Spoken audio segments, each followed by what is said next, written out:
నమస్తే, welcome to India next. సినిమాల్లో బూతులకు అడ్డుకట్ట వేయచ్చు, కానీ సోషల్ మీడియాలో దానికి హద్దులు లేవు. ఇన్స్టాగ్రామ్ ఓపెన్ చేసినా, యూట్యూబ్, ట్విట్టర్, ఇలా ఏ సోషల్ మీడియా ప్లాట్ఫామ్లు తెరిచి చూసినా కూడా ముందుగా కనిపించేవి అసభ్యకరమైన పోస్టులే. వాటిని చూడకూడదు అనుకున్నా కూడా ఏదో అలా కనిపిస్తూనే ఉంటాయి. సినిమా రివ్యూలు అంటూ, ట్రోల్స్ అంటూ వెకిలి జోకులు సర్వసాధారణమైపోయాయి. కొందరైతే ఏకంగా పచ్చి బూతులను సైతం పోస్ట్ చేస్తున్నారు. అంతేకాదు, ఎవరైనా ఏదైనా ఏ అంశమైనా సరే పోస్ట్ లేదా ఫోటోలు పెడితే ఇక అంతే, కామాంధుల చేతికి చిక్కినట్టే. నిజం చెప్పాలంటే సోషల్ మీడియాను మించిన ఆయుధం లేదు. సరిగ్గా వినియోగించుకోవాలే కానీ అన్నింటికీ యూజ్ అవుతుంది. కానీ తప్పుగా యూజ్ చేస్తే దానంత దరిద్రం కూడా ఇంకోటి లేదు. మనిషిని రోడ్డు పైకి తెస్తుంది. నిజమే కదా? నిజానికి ప్రస్తుతం ఉన్న సోషల్ మీడియా ఎలా తయారైందో మనందరం చూస్తూనే ఉన్నాం. నచ్చని వాళ్లపై ద్వేషాన్ని స్ప్రెడ్ చేయడం, నెగిటివిటీ పెంచడం, ముఖ్యంగా అమ్మాయిలపై ఇష్టం వచ్చినట్టుగా పోస్టులు చేయడం, సెలబ్రిటీలను బూతులు తిట్టడం, ఇలా సోషల్ మీడియాలో జరిగే అకృత్యాలకి అడ్డు అదుపే లేకుండా పోయింది. కనీసం చిన్న పిల్లలు అనే ఇంగితం కూడా లేకుండా వారిపై కూడా సోషల్ మీడియాలో double meaning trolls, memes create చేస్తున్నారు కొంతమంది నీచులు. ఓ యూట్యూబర్ డార్క్ వెబ్లో తన తూతుంబర్ బ్యాచ్తో కలిసి చేసిన కామెంట్స్ సంచలనంగా మారింది. తండ్రి కూతుళ్ల పవిత్ర బంధంపై వల్గర్ కామెంట్స్ చేస్తూ పగలబడి నవ్వుకుంటున్నారు. దీంతో ఇన్ఫ్లుయెన్సర్ల ముసుగులో ఎలాంటి నరరూప రాక్షసులు ఉన్నారో మరోసారి తెరపైకొచ్చింది.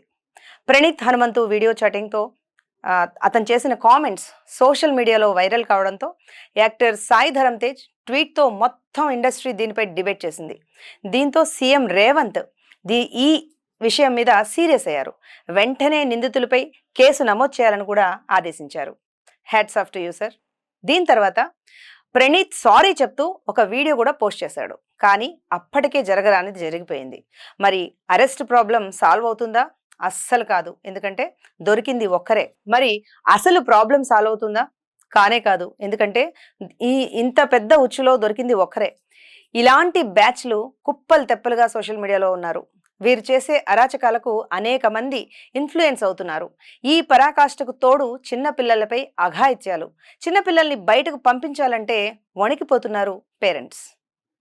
కర్రలు రాళ్లతో కొడితే శరీరంపై దెబ్బలు మాత్రమే తగులుతాయి, కానీ మాటలు మనుషుల్ని మానసికంగా కుంగదీస్తాయి. బతికుండగానే జీవచ్ఛవాన్ని చేస్తాయి.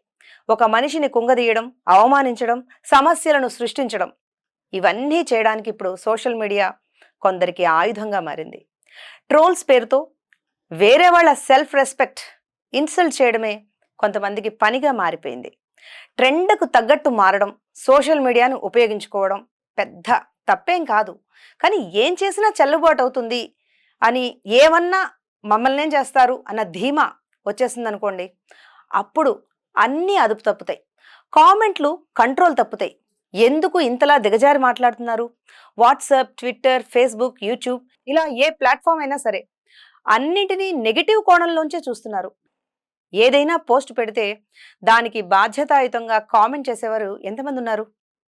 అయితే ఇక బూతు పురాణం, లేదంటే క్యారెక్టర్ అసాసినేషన్, అది కాకపోతే అంతకు మించిన అలిగేషన్స్ చేయడం. అంతేగాని ఆ పోస్ట్ అసలు దేని గురించి పెట్టారు, అసలు అది నిజమేనా అని ఒక ఫ్యాక్ట్ చెక్ అనేది చేయడం లేదు. చేతిలో ఫోన్ ఉంది కదా అని రెచ్చిపోవడం మాత్రమే జరుగుతోంది.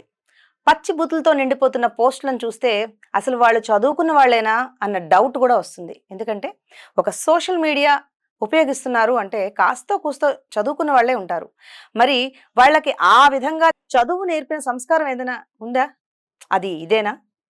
ఎదురుగా లేరు కదా అని ఇష్టం వచ్చినట్టు మాట్లాడితే నొచ్చుకునే మనసులుంటాయి.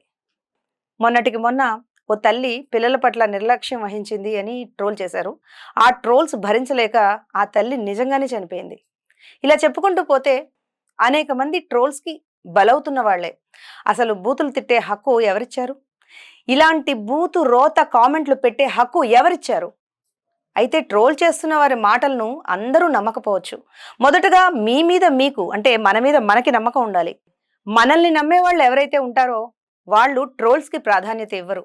ఈ ట్రోల్స్ చేస్తున్న వాళ్ళని బ్లాక్ చేయడం బెస్ట్. అంతేకాదు, సోషల్ మీడియాలో రిపోర్ట్ అనే ఆప్షన్ కూడా ఉంటుంది. ఒకవేళ ట్రోల్స్ మీకు బాధ అనిపిస్తే నచ్చిన వారితో షేర్ చేసుకోండి. బురదలో రాయి వేస్తే మనకే తగులుతుంది. ట్రోల్స్కి స్పందించడం కూడా అలాంటిదే.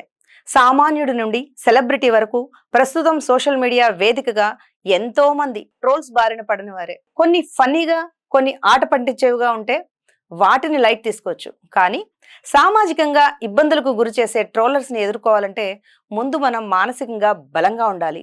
ట్రోల్స్ కి చెక్ పెట్టాలి. Thank you.